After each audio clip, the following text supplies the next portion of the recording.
Vamos para cá. Ele diz assim, nessa primeira questão. Vamos lá. É muita coisinha, mas dá para a gente fazer. Ele diz: um aldeído presente no óleo essencial da canela é o responsável pelo sabor e aroma desse condimento. Ele está te dizendo que é um aldeído, né? Quem dá o sabor e quem dá o aroma à canela. Esse óleo é um líquido viscoso e de cor amarelo pálida que ocorre naturalmente na casca das árvores da canela e também em outras espécies do gênero Cinnamomum. É muito utilizado como agente de sabor e em velas aromáticas. O processo de separação do óleo essencial das cascas da canela está revelado a seguir, e é uma destilação. Preste atenção, quando você tem aqui um recipiente e aqui do outro lado tem um condensador e no meio tem um frasco onde vai ser soprado vapor d'água, que o que vai sair por aqui é o vapor d'água. Esse vapor d'água ele vem com muita energia, ele consegue, por incrível que pareça, ele consegue arrancar o óleo que está dentro da casca daquela canela, que é uma árvore, né? E aí ele sai esse vapor por aqui, com o óleo da casca da canela. Então, no condensador, a água junto com o óleo, ele vem e cai aqui, Obviamente, a água com óleo ele vai ser, logicamente, depois bifásico. Aí você pode fazer uma separação, obviamente, por sifonação, por exemplo. Então, tu respondeu qual essa aí? Eu respondi letra E, não sei se tá certo. E é letra E, não é? É justamente uma Ô destilação Pedro, por porque arrasto de vapor. aqui, quando ele sai desse balão contendo cascas de canela, com a Sim. água, ele sai dali como se fosse em vapor, Ele né? sai com vapor, porque esse Aí quando chega vapor... no condensador é que ele se torna líquido, os dois, né? Exatamente, os dois tornam líquido e vão cair lá naquele Erlenmeyer que está lá na direita. Ok? Ok. A resposta, a letra é mesmo, é isso mesmo. Bora lá. A segunda questão diz assim: a fonte específica de fenóis na natureza é o alcatrão da hulha. A hulha é um tipo de carvão que possui alta concentração de carbono. Verdade, isso é verdade. Ela passa por uma destilação a seco que dá origem a 3 frações e uma delas é o alcatrão da hulha, ou seja, aquela hulha ela vai ser destilada a seco. Você vai aquecer a hulha, tá? Sem colocar a hulha dentro da água, sem colocar, por exemplo, dentro do álcool. Você vai simplesmente colocar a hulha no recipiente e aquecer. Com o aquecimento vão sair, obviamente, essas substâncias, tá bem? Aí ele chama isso de destilação seca. Muito bem. Esses fenóis encontrados nesses materiais podem reagir com o bromo. Verdade. Os fenóis podem reagir com o bromo numa reação de substituição. Em reações de substituição, e a hidroxila presente no fenol é um orientador ortopara. Veja, eu estou só colocando a questão aí para dizer que é ortopara, mas ortopara a gente vai ver um pouquinho mais na frente, tá bem? Eu já antecipei. Então, a hidroxila, ele é um orientador ortopara. Ou seja, toda vez que tiver uma hidroxila, tem que ser no núcleo benzênico, viu? Tem que ser no núcleo benzênico. Certo. Toda vez que tiver uma hidroxila no núcleo benzênico, ele vai orientar as reações para acontecer nas posições o quê? Ortopara, conforme ele diz aí. Qual dos produtos dessa reação do fenol com o bromo não seria esperado? Preste atenção então aqui, É aqui. Se você fixa um radical aqui qualquer que não me interessa, neste caso eu estou fixando quem? O OH. Tá bem? Então, se você fixa o OH, imagine que isso aqui verdinho seja a hidroxila. Não esquece, primeira posição que vem depois do radical fixado é orto, correto? Veja esse outro. Primeira posição, segunda posição. Aí essa outra aqui é meta. E esse outro daqui, se você fixou essa hidroxila aqui, primeira posição é orto, segunda posição é meta, terceira posição é o quê? Para. Lembra você, Isso aí só é válido para o núcleo benzênico. Já caiu em vestibular assim, ó, por exemplo, você dava o ciclohexano, dava um CH3 aqui e perguntava a hidroxila estava em que posição em relação ao CH3. Ele tinha fixado o CH3. Aí muita gente disse, ele está na posição orto-meta. Ora, ciclohexano não é benzeno. Você poderia dizer assim, não é? Você poderia dizer, se você fixou um radical, você poderia numerar carbono 1, carbono 2, carbono 3, Sim. mas nunca orto-meta para. Concordas comigo? Concorda? Então, Uhum. vamos lá. Então, se você já sabe que a hidroxila é um orientador ortopara, o que é que vai acontecer? O que é que vai acontecer? Não está gravando aqui?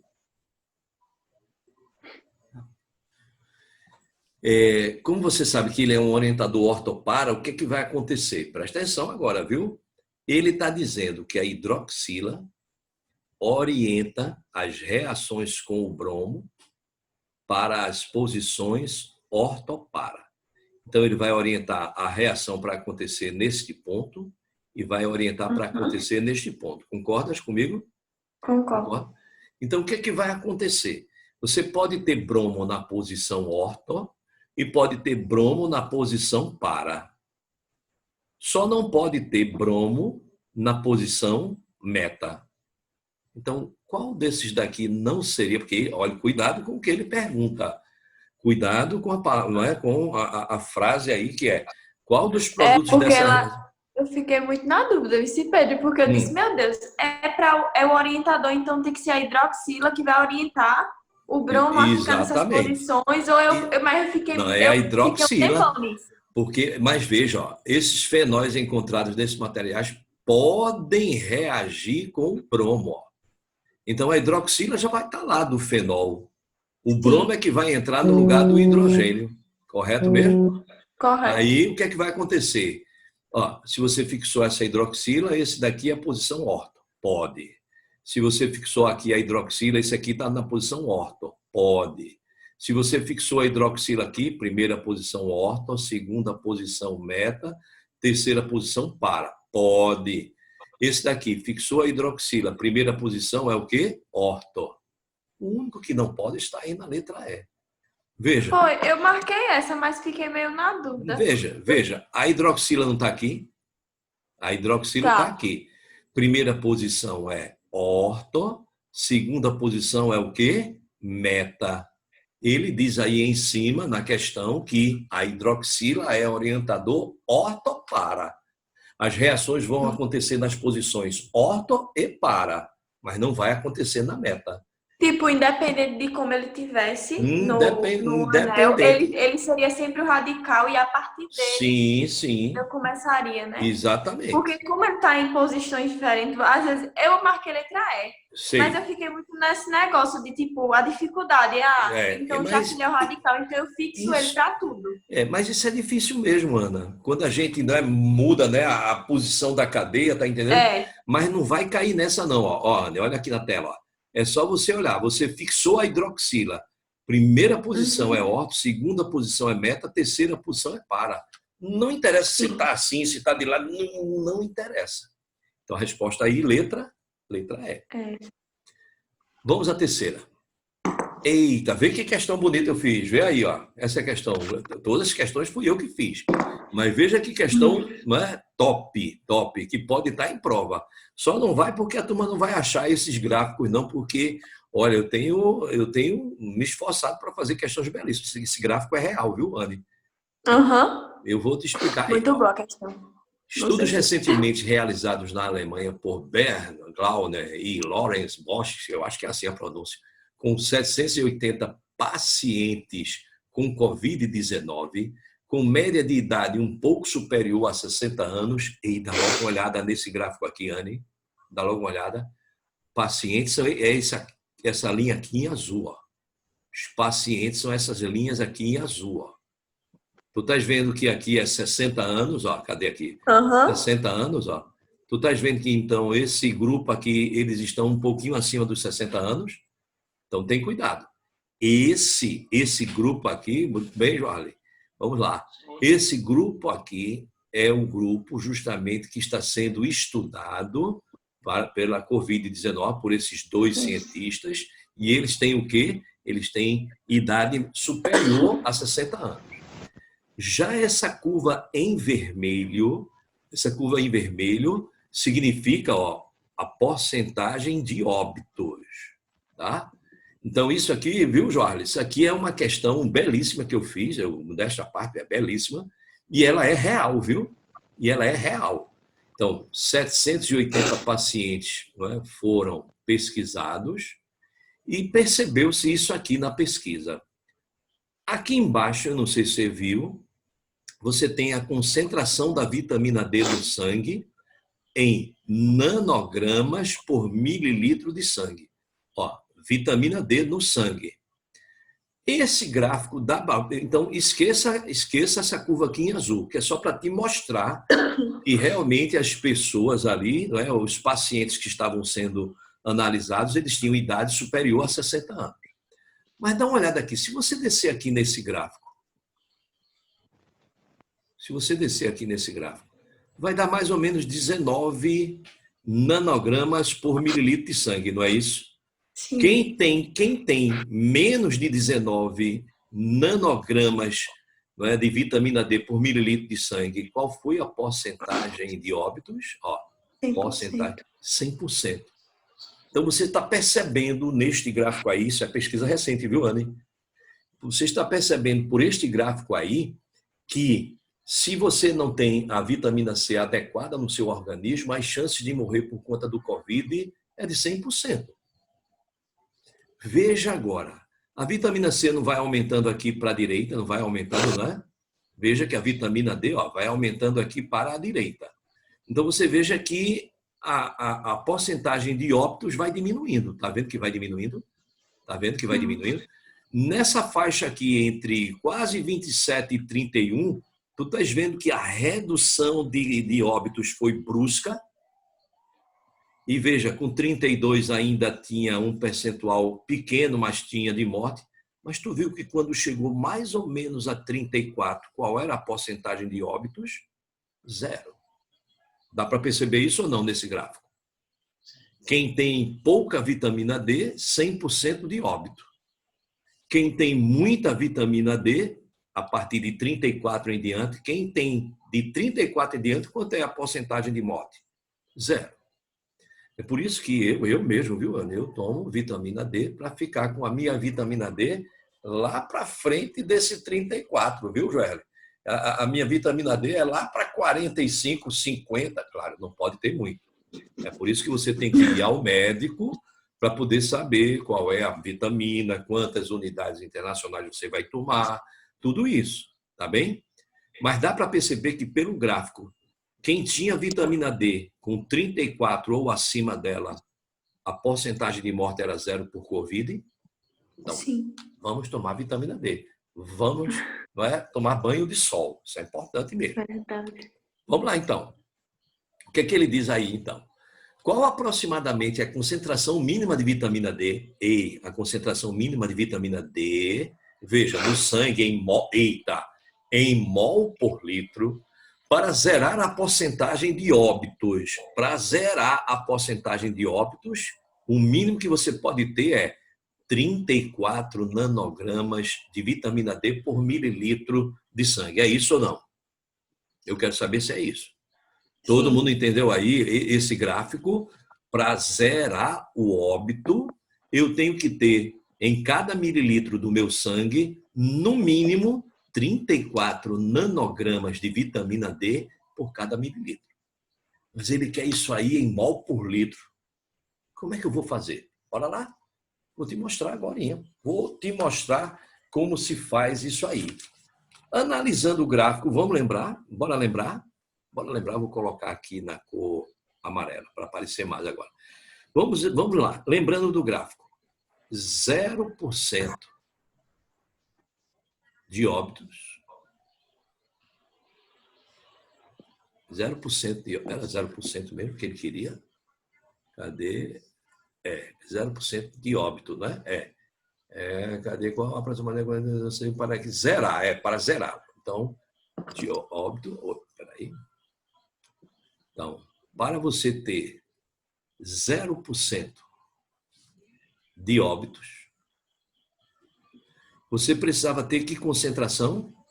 Tem lá no gráfico, né? A gente viu 34 nanogramas de vitamina D por cada o quê?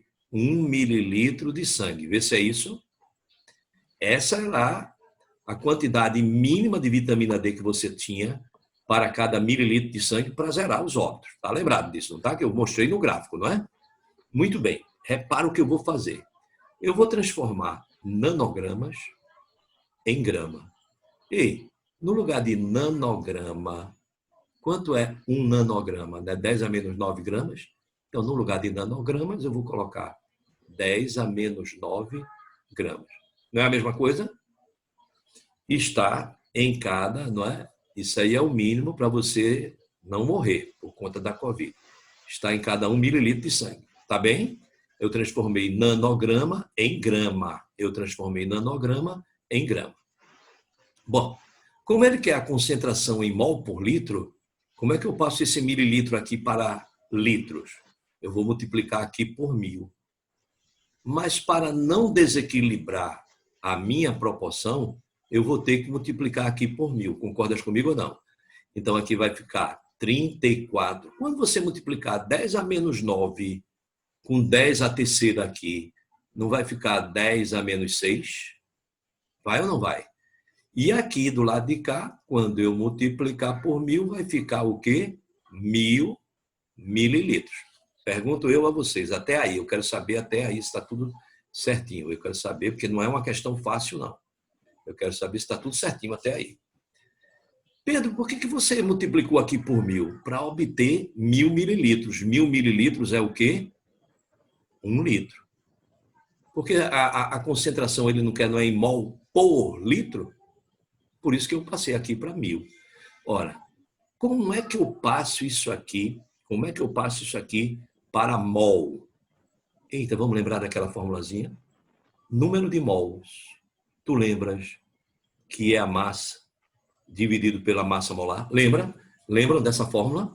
Lembram? Então, se eu dividir essa massa, 34 vezes 10 a menos 6 gramas, se eu dividir pela massa molar da vitamina D, quanto é a massa molar da vitamina D? Ele deu aqui.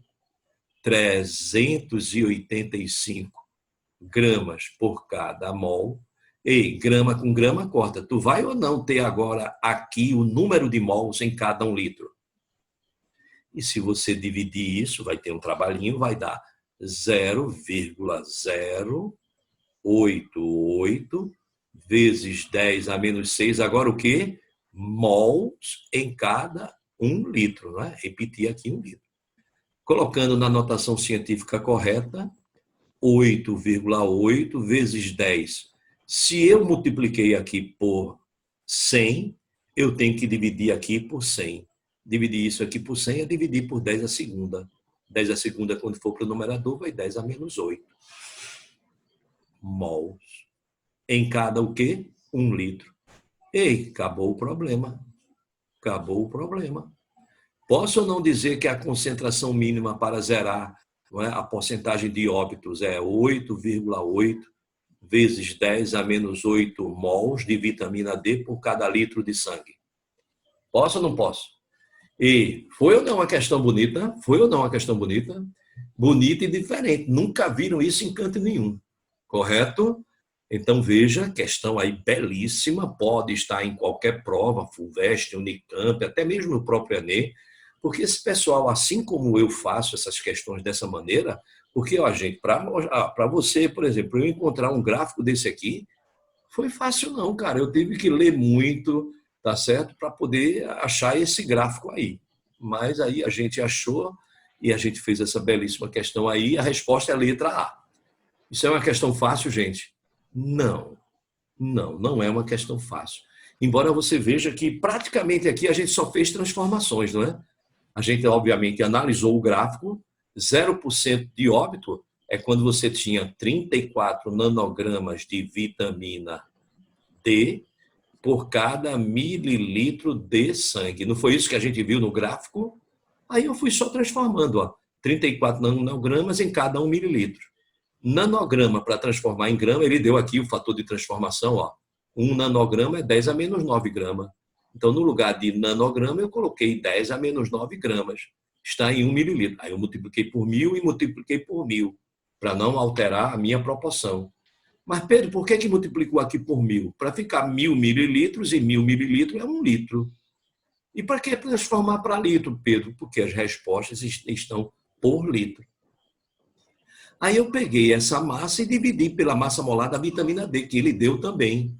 A massa dividido pela massa molar me dá um número de mols. Ó. A massa dividido pela massa molar me dá um número de mols. Aí eu tenho agora mols em cada 1 litro. Já é a concentração que a gente quer. Eu só ajustei para a notação científica correta. Mas, repito, foi questão fácil? Foi não. Mas é assim mesmo, a gente tem que fazer aqui simulados para a gente, né, tomar aquela porrada e dizer, caramba, eu tenho que estudar. Bora lá. Quarta questão. Existem sites relatando que a ingestão de alguns frutos alcalinizantes, alcalino é sinônimo de quê? Quem lembra? Alcalino é sinônimo de quê? Básico, não é isso? Básico. Então, existem sites relatando que a ingestão de alguns frutos alcalinizantes, alguns frutos básicos, poderia proteger o nosso organismo de algumas doenças. No caso de viroses, falam que o motivo seria devido ao pH do alimento em relação ao pH do vírus. A mensagem afirmava que o pH do limão era 10. E limão é básico, é porque pH maior que 7, a gente vai ver isso com mais detalhe, mas pH maior que 7 é ácido, é? pH maior que 7 e ele é básico. E o limão, ele não é básico, gente. O limão, ele é ácido. E do abacate, pH 16. Menino, o abacate é mais básico, é mais corrosivo do que a soda cáustica. Mas tudo bem. Por isso que eu digo, você vai ser jornalista, não pode estar escrevendo coisas desse tipo aí, não é verdade? Então, enquanto que o pH do vírus, ele diz que variava entre 5,5 e 8,5. No laboratório, 3 tipos de limões diferentes foram analisados e um valor médio de pH foi determinado, que ao certo estava bem longe do valor de pH 10. Claro, pH 10 é para quem é básico e o limão não é básico, o limão é ácido, então tem que ser menor que 7. Muito bem. Qual, na realidade, então, deve ser a concentração de H+, em mol por litro do suco do limão revelado no diagrama a seguir? Olha aí o que ele diz. Aí você diz, mas Pedro, tu não viu pH ainda não. Assim mesmo é no Enem. Ele, às vezes, coloca questões que não estão no programa, que às vezes até mesmo é do 3º grau, mas ele, te dá todas as ferramentas, E M não é a concentração de H+, e não é o que tu quer? Tu quer calcular M. Tu quer calcular a concentração de H+. Concentração de H+, ele está dizendo aqui na questão que é M. E está te dizendo como é que calcula esse M. M é 10 elevado a menos pH. Em outras palavras, Anny, Joarle, Silvio também, você não precisava saber pH para responder a questão. O Enem é exatamente assim. Ele vem, às vezes, com a questão lá do 3º grau, mas ele te deu as ferramentas. Se liga nessas coisas. E aí, se você olhar direitinho, na escala que você tem aqui, risquei um bocado aqui, na escala que você tem aqui, nessa escala que você tem aqui, examine comigo. Olha o limão aqui. Olha o limão. Já está dizendo aqui quem é o pH. E já está dizendo aqui quem é o pH. Embora não precisava ele ter dado esse pH aqui, não. Com essa setinha aqui para baixo, dava para ver ou não que o pH, pH era igual a 2. Acabou a questão. Gente, ele não está dizendo que a concentração de H+, M, é dado por 10 elevado a menos o pH? Não foi isso que ele disse? Está aqui. Como é que se calcula a concentração de H+? Está aqui, ele deu. Acabou o problema. Então, a concentração de H+, é 10 elevados. Quem é o pH do suco do limão? 2. Então, 10 elevado a menos 2. Gente, 10 elevado a menos 2 nada mais é do que 0,001 mol por litro. A resposta, portanto, é a letra B de bola. Foi fácil ou não foi? Foi fácil ou não foi? E veja, aí você diz assim, não, mas você não viu ainda pH. Não interessa, mas a questão te forneceu todas as ferramentas para você resolver a questão. Então, ele disse na questão que a concentração dos íons H+, é dado por M. E disse que M você calcula por 10 elevado a menos o pH. E ele não deu o pH do limão, ele não deu? É só substituir na fórmula 0,01. Questões do Enem aparecem exatamente assim. Exatamente assim. Bora outra. Olha essa daqui. Cuidado, cuidado. Existem laboratórios que comercializam frascos de vitamina D com 20 mililitros do produto com concentração de 200 unidades internacionais por gota. Por gota. Uma pessoa com limitação à exposição solar, que tenha um valor de vitamina D igual a 10 nanogramas por mililitro de sangue, está com deficiência grave. Isso aí que eu estou tudo colocando aí é verdade, viu, gente? Eu tirei de livros de medicina. Então, realmente, quem tem 10 nanogramas por mililitro de sangue de vitamina D está com uma deficiência grave. Às vezes é porque a pessoa teve algum problema que não pode tomar sol de forma alguma. E aí ele diz o seguinte, código de cores, cor vermelha, estado de deficiência grave que deve ser corrigida sem exceção. Cor laranja, deficiência leve, com correção desejável. Cor verde, estado de suficiência, suplementação não traria benefícios adicionais. Então, se você faz um exame de sangue e a sua vitamina D deu 45 nanogramas por cada mililitro de sangue, tá ótimo. Você não vai precisar tomar vitamina D de dado, não. Tá bem? Aí ele diz, qual é o número mínimo de gotas que esse paciente descrito acima deveria tomar para atingir o estado de suficiência? E, dá uma olhada, o paciente está com 10. Para atingir o estado de suficiência, ele tem que ir para quanto? 40 ou mais, ou não é? Então, qual é o número de gotas que esse paciente deve tomar para atingir o estado de suficiência? Considerando o volume total do sangue igual a 5 litros. E que toda a vitamina D tomada se distribua uniforme e rapidamente por todo o sangue. Portanto, sem nenhuma interferência metabólica. Claro que eu coloquei aí é teórico. Porque não significa dizer que você vai tomar agora a vitamina D e no seu sangue já vai estar na mesma hora aquela quantidade que você tomou. Não é assim, não. Quem for para a área de saúde vai ver que demora um pouquinho. É por isso que quando a gente começa a tomar os comprimidos de vitamina D, a gente tem que tomar ele sequenciado, não é? Depois de 1 mês, 2 meses, aí sim é que aquela vitamina que você estava tomando nos comprimidos começa a fazer, eu diria, o aparecimento no sangue. Aí ele diz, considere uma unidade internacional como sendo 25 nanogramas. Como é que a gente vai fazer isso, hein? Bora lá, eu vou começar por aqui. Eu vou colocar aqui em amarelo, vou começar por aqui. Quem tiver dúvida, gente, é só abrir o microfone, viu? Não fique calado, não. Não tem problema nenhum, não. Primeira parte do problema. Ele diz aí que uma gota da vitamina D contém 200 unidades. Ele diz na questão, olhe lá na questão que ele fala, tá certo? Existe laboratório, aí ele diz 200 unidades por gota. Então, uma gota tem 200 unidades. Então, uma gota do medicamento contém 200 unidades. Ele disse também que uma unidade é 25 nanogramas. Então, se você multiplicar isso aqui por 25, você vai obter o resultado aqui em nanogramas, tá certo? Então, se você multiplicar 200 por 25, uma gota vai ter 5.000 nanogramas de vitamina D. Tá certo o que eu fiz até aí ou não? Uma gota, ele diz que tem 200 unidades. Mas ele diz aqui, ó, nessa última parte aqui, ó, uma unidade é 25 nanogramas.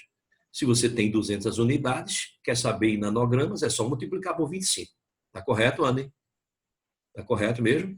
Aí eu tenho que uma gota contém 5.000 nanogramas de vitamina D. Tá certo? Bora agora. Bora agora para o que interessa. Segunda parte do problema. O paciente estava com 10 nanogramas por mililitro e ele, para ficar, não é, eu diria assim, considerar ele como estando agora, não é suficiente de vitamina D, ele tinha que passar no mínimo para 40. Não foi isso que a gente viu aqui, ó? 10, ele pode passar para 40, ao verde ele está suficiente de vitamina D. E então eu estou percebendo aqui, presta atenção que eu vou fazer agora. Se eu multiplicar aqui por 1.000 e multiplicar por 1.000, não vai alterar, obviamente, a minha proporção. Então, 10.000 nanogramas por cada 1.000 mililitros, eu posso ou não dizer que é 1 litro? Posso ou não? Porque se eu multiplicar por 1.000, se eu multiplicar aqui por 1.000, 1.000 mililitros não é 1 litro, não? Então, ele vai passar de 10.000 para 40.000 nanogramas por litro. Repare só, repare o que me interessa. Se a pessoa tinha 10.000 por litro e tem que ter 40.000, quanto eu vou ter que adicionar de vitamina D? Não é 30.000 nanogramas por cada litro de sangue, não? Cuidado, ó. Muita gente pode ter feito essa questão colocando 40.000. Ele precisa de 40.000 e não é 40.000. Percebeu, Anne? Gostou da questão que eu fiz? Gostou aí, Joel? Questão que o cara às vezes pega 40 e empurra lá. Não é assim, não é assim, tá certo? Ele, na verdade, tinha 10.000, porque 10 e 40 não é a mesma coisa que 10.000 e 40.000, a proporção. Ele tinha 10.000, ele não era zerado de vitamina D, ele tinha 10.000, mas tinha que ser suficiente, autossuficiente em vitamina D. Então, tinha que ter sido colocado nele quanto? 30.000. Tá claro ou não? Que o que eu tenho que suplementar de vitamina D é 30.000 nanogramas por cada litro. Muito bem. Vamos para a letra C. Presta atenção agora. Se em cada litro de sangue, para ele ser suplementado, você precisa de 30.000 nanogramas de vitamina D, quanto é mesmo o volume de sangue que o cara tem? 5 litros. Em 5 litros, você vai precisar de uma massa M. E essa massa M vai dar 150.000 nanogramas de vitamina D. É isso que o cara tem que tomar para ter o quê? Para ter a vitamina D no nível bom. Mas isso aí corresponde a quantas gotas? Bora lá?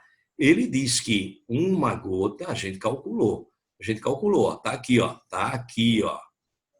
Uma gota corresponde a 5.000 nanogramas. Como ele tem que tomar 150.000 nanogramas, você vai precisar tomar X gotas.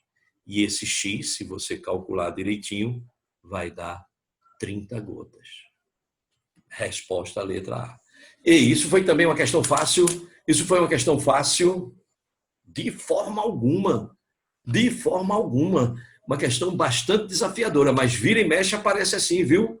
Em Enem, aparece numa FUVEST, numa Unicamp, aparece exatamente assim. Um vai e vem danado que termina atrapalhando a gente. Principalmente nessa parte aqui, ó. O cara não estava zerado de vitamina D, não. O cara tinha 10.000 por cada litro de sangue.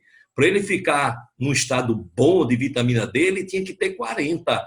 Então, a sua suplementação tinha que ser de quanto? 30.000 por cada litro. Como ele tinha 5 litros, eu calculei. Aí calculei o nanogramas de vitamina D e fui ver quantas gotas ele deveria tomar daquele medicamento. Correto, correto. Mas repito, isso aí é questão fácil de forma alguma. De forma alguma. Esse simuladinho veio mais, não é? Eita, o outro simuladinho também está bem legal, viu? O outro, já tô terminando quase o simuladinho 7, tudo questão também inédita. Bora lá. Olha a questão 6. Presta atenção. Os compostos abaixo são diferentes, mesmo tendo a mesma fórmula molecular. são, portanto, conhecidos como isômeros. E é verdade. A gente vai ver isso daqui a pouco. Na realidade, quando a gente coloca aqui isômero R e isômero S, a gente está querendo colocar isômero destorogiro e isômero levogiro. É como se aqui no meio tivesse um espelho, não é verdade? Vê, é como se tivesse um espelho. Esse é a imagem desse no espelho. São o que nós chamamos de isômeros espaciais ópticos, mas a gente vai ver isso ainda. Muito bem, um deles é encontrado na folha do hortelã e o outro é encontrado no cominho. Então veja, aparentemente são iguais, não é verdade? Parecem iguais. É como você diz, minha mão é a imagem da mão esquerda no espelho. Ó. A mão direita é a imagem da mão esquerda no espelho. Ah, elas são iguais, Pedro. Não. Se elas fossem iguais, não existiria luva para a mão direita e luva para a mão esquerda. Então, eu estou mostrando aqui que eles são diferentes. É tanto que ele é encontrado na hortelã, o outro é encontrado no cominho. Bem diferente. Assim, não é a única afirmativa em relação aos isômeros abaixo. Tem diferentes números de carbono. Já está falso. Já está falso. Porque se eles são isômeros, e como eu afirmei lá em cima, tem a mesma fórmula molecular, eles têm os mesmos números de átomos. Ambas as cadeias são fechadas e saturadas. Já está falso. Não é saturada. E esse carbono aqui e esse carbono aqui, tem ou não uma dupla ligação entre eles? Se aparecer dupla ou tripla ligação entre carbonos, a cadeia já é o quê? Insaturada. Já está falso. Apresentam diferentes temperaturas de ebulição. Falso. Mas a gente vai ver melhor isso lá em isomeria óptica. Mas não esquece já. Desde já não esquece. Os isômeros ópticos têm propriedades físicas iguais. Menos uma que eu não quero dizer agora, não. Os isômeros ópticos, destrogiro e levogiro, têm propriedades físicas iguais. Os isômeros ópticos, destrogiro e levogiro, têm propriedades físicas iguais, com exceção de uma única, que eu vou dizer, o plano de rotação da luz polarizada. Mas não quero entrar nesse detalhe agora, não. São compostos que apresentam um núcleo aromático. Falso. Esse núcleo aqui não é aromático. Para ele ser aromático, ele poderia ter, por exemplo, aqui, as 3 ligações π conjugadas, não é verdade? E ele não tem.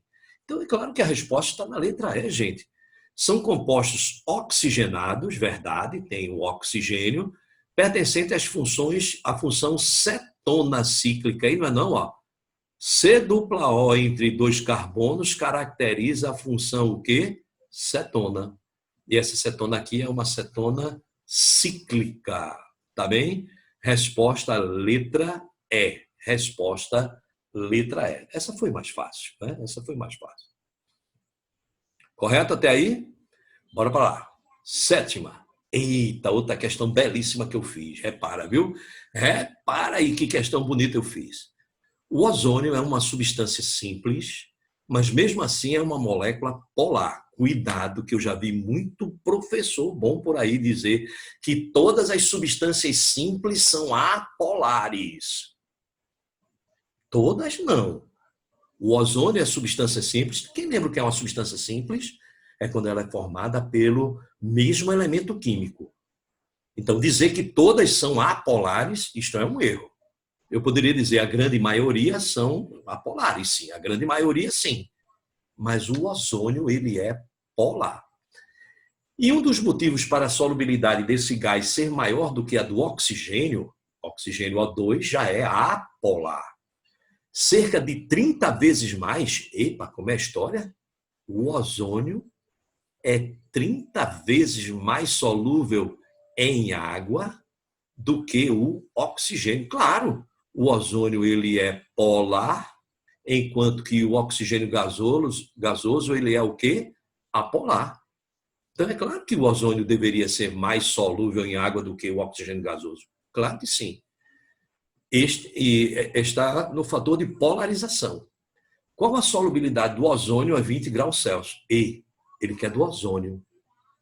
No gráfico aqui tem N2, H2, O2, CH4. Oxe, Pedro, não tem ozônio não. Oxe, mas o ozônio não é 30 vezes maior do que o oxigênio? Então, eu venho para cá para o gráfico. Ó. 20 graus. Aí eu subo aqui.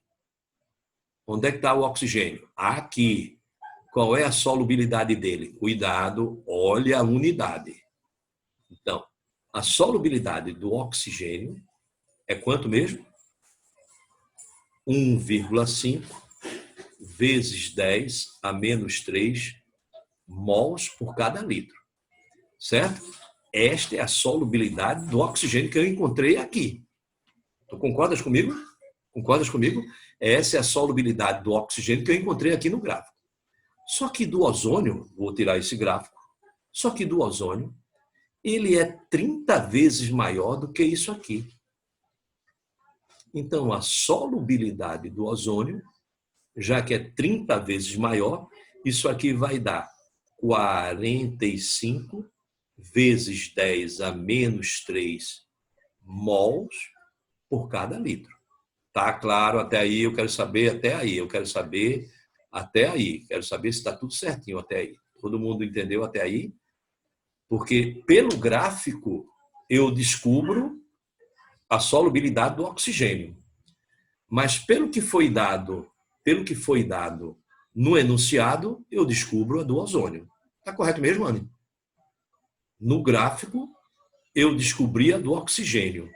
Mas no texto ele diz que o ozônio é 30 vezes mais solúvel do que o oxigênio. Concorda mesmo aí? Bom, então eu já sei essa solubilidade. Então, a solubilidade do ozônio é 45 vezes 10 a terceira mols em cada 1 litro. Ei, Pedro, mas ele não quer a solubilidade em mol por litro, ele quer a solubilidade, olha as unidades aqui, ele quer em grama por litro. Como é que eu transformo mol em massa? Vou abrir um parênteses aqui embaixo. A massa molar do ozônio, ele não deu aí? É 48 gramas por cada mol. Ele deu, ó. Ele deu. Então, por aqui dá para dizer ou não que 1 mol de ozônio pesa 48 gramas. Logo, 45 vezes 10 a menos 3 mols de ozônio vão pesar M. E se você resolver esse M aí, dá 2,16 gramas. Ora, então, no lugar disso aqui, eu posso colocar 2,16 gramas de ozônio em cada 1 litro. Ora, 2,16 em cada 1 litro é a concentração. 2,16 gramas de ozônio por cada litro. Qual é a resposta dessa questão? Letra E. Tá certo também? Tá certo aí? Tá certo? Então, lembra, ó, ele deu no gráfico, vou repetir, ó, ele deu no gráfico a solubilidade do oxigênio. No texto, eu descobri a solubilidade do ozônio. Só que a solubilidade está em mol por litro, ó. Mol por litro. E eu queria em gramas por litro. Como é que eu transformo mol em massa? Dessa maneira aqui, ó, pode ser. 1 mol de ozônio é 48 gramas. 45 vezes 10 a menos 3 mols é M gramas. M é 2,16. Então, esse número de mols de ozônio corresponde a 2,16 gramas de ozônio. 2,16 gramas em cada 1 litro é a concentração que ele estava querendo. Resposta, letra E. Bora lá. 8º. Esse é mais fácil, gente. Esse aí é mais fácil. A vitamina D pode ser sintetizada na pele após exposição à luz solar e em seguida metabolizada no fígado e rins para a forma metabolicamente ativa denominada de 1-alfa-25-dihidroxivitamina D3. O processo está descrito a seguir de forma simplificada. Todas as estruturas até se chegar à vitamina D ativa contêm a função orgânica. Ô, gente, é só olhar. Tá pequenininho, mas dá para ver. Dá para ver que aqui você tem uma hidroxila ligada a um carbono saturado. Aqui também tem uma hidroxila ligada a um carbono saturado. Aqui também tem uma hidroxila ligada a um carbono saturado. Aqui hidroxila ligada a carbono saturado. Aqui também, ó, hidroxila ligada a um carbono saturado. Aqui, ó, hidroxila, tudo ligado a carbono saturado. Gente, qual é a função orgânica que você tem, não é? A hidroxila ligada a um carbono que é saturado. Só pode ser, obviamente, a função o quê? Álcool. Essa daí eu acredito que todo mundo tem acertado, não é isso? Todo mundo acertou? Então, gente, às vezes, numa prova, quando a gente vê um texto grande, quando vê um infográfico grande, a gente fica com medo, né? Aí você diz, vou pular essa questão. E às vezes a questão é só você observar qual é a função orgânica que existe ali. Resposta letra D. Vamos para a 9ª. Cuidado com esse aí. O cianeto de hidrogênio, cuidado, cianeto de hidrogênio é um gás que, quando dissolvido em água, forma o que chamamos de ácido cianídrico. Tanto na forma gasosa como na forma de solução em que o gás for dissolvido em água, é venenoso. Montando a fórmula estrutural desse composto, podemos afirmar que a hibridização do carbono é do tipo... Eita, vamos lembrar?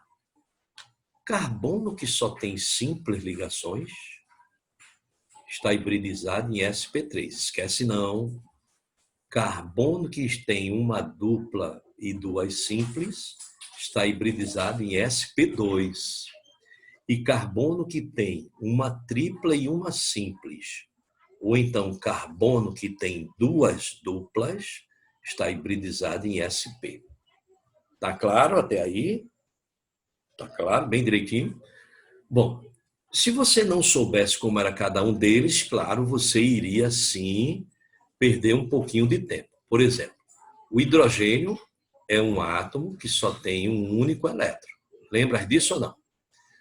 Já o carbono, vou colocar aqui na cor amarela, o carbono, ele é um átomo que tem 4 elétrons desemparelhados. Ele é tetravalente. O nitrogênio, vou colocar na cor azul, ele é um átomo que tem um par isolado e 3 elétrons desemparelhados. Você poderia descobrir isso fazendo a distribuição eletrônica. Só tenha cuidado com o carbono, viu? Que o carbono é aquela história de se ativar e ele fica sempre com esses 4 elétrons desemparelhados. Então, como é que a gente faz a montagem dessa fórmula? Vê aqui. Eu primeiro coloco o átomo central. Eu vou colocar o carbono aqui e vou logo colocar ele se ligando a um hidrogênio. Veja, para montar essas fórmulas, isso é um quebra-cabeça que tem regras. A regra é, os átomos se estabilizam tentando seguir o octeto, não é verdade? Tentando ficar com 8 elétrons na última camada. Quando não tem muitas camadas, só tem uma camada, ele se estabiliza com 2, como no caso o hidrogênio. Os outros 3 elétrons do carbono eu vou colocar do lado de cá. Ó. Por que, Pedro, tu colocou os 3 elétrons do carbono do lado de cá? Porque agora esses 3 elétrons do carbono vão se ligar àqueles 3 elétrons do nitrogênio, que esse par daqui chamado par isolado não entra na história. Ó. Tá certo ou não? Isso aqui é o que a gente chama de fórmula eletrônica ou de Lewis, onde as ligações são representadas por traços. Agora, se eu quero a fórmula estrutural, o que é que eu tenho que fazer? Eu tenho que fazer isso aqui, ó. Onde tiver a ligação é um traço, ó. Onde tiver a ligação é um traço, outro traço, outro traço, ó. Correto? Isso aqui é o que a gente chama de fórmula estrutural ou de Kekulé ou Kekulé, ninguém vai brigar, tá? Então, olhando aqui agora, eu já sei qual é a hibridização do meu carbono. Se o carbono tem uma tripla e uma simples, ele está hibridizado em sp. A resposta é a letra A. Concordas comigo? Agora, presta atenção, presta atenção. O par eletrônico, quando ele é formado, ele fica pertencendo a ambas as espécies. O hidrogênio aqui da direita, da esquerda, tem 2 elétrons. Tá legal, estável. O carbono aqui do meio, ele tem 2, 4, 6, 8. Legal. ele está com um octeto completo. O nitrogênio aqui, da minha direita, ele tem 2, 4, 6, 8 elétrons. Está estável também. Lembrando que o octeto não é uma obrigação, o octeto é uma tendência. Eita, e próxima aula, não falta não, porque eu vou falar de hibridização de outros elementos. Viu? Eu vou mostrar, por exemplo, hibridização de xenônio. Veja que o próprio Enem, inclusive, colocou uma questão de XeO2. O Enem colocou uma questão de XeO2. Então, não perde essas aulas, não. Então, está correto, gente, aí a letra A, correto? Eita, a aula vai até acabar no momento certo, porque Fernanda hoje tem uma live, né? Fernanda hoje tem uma live, é de 9 horas. Ainda bem que vai acabar na hora. Tá vendo aí, Ana? Me programa, viu, João? Para acabar tudo, não é, direitinho, viu? E vai ser assim sempre. E já a gente tá junto, viu, no presencial. Eita, tem tanta reação para a gente fazer, tudo conectado com o nosso, viu? O nosso estudo, viu?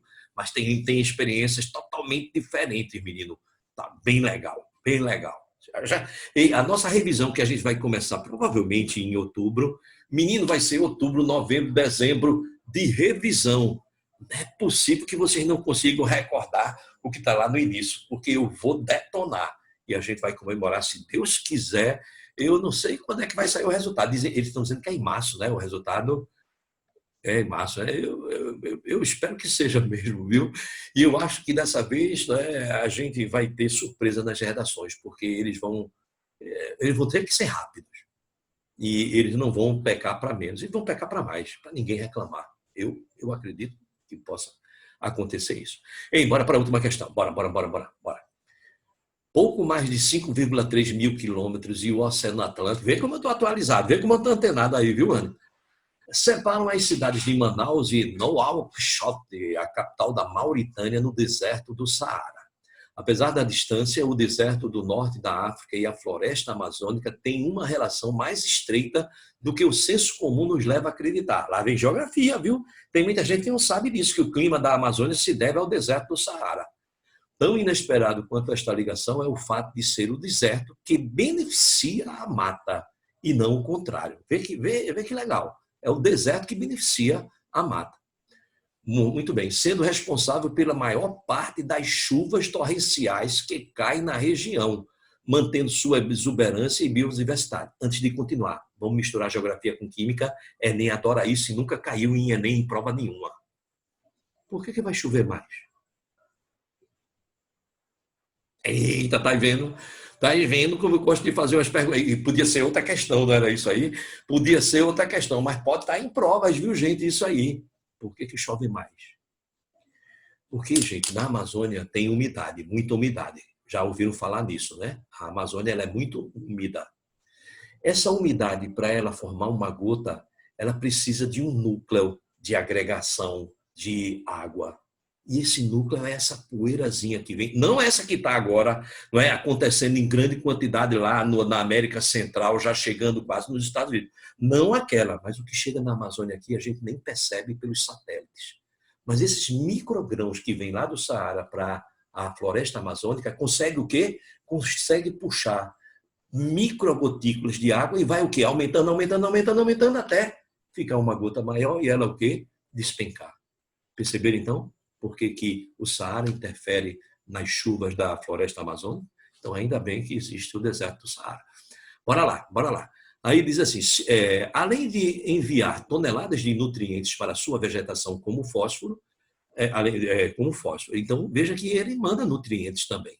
Segundo o levantamento da NASA, todos os anos, 182 milhões de toneladas de poeira, mais ou menos o equivalente a 690 mil caminhões de areia, saem do Saara para as Américas do Sul e Central. Desse total, cerca de 28 milhões de toneladas, ou seja, 105 mil caminhões, caem na bacia amazônica. E junto com elas, o fósforo. Veja, uma questão dessa numa hora do Enem, você vai ter que ler isso aí rápido, gente. Porque foi muita informação para nada. Aí vem agora. O principal constituinte da areia está revelado na foto abaixo e apresenta ligação química de que tipo?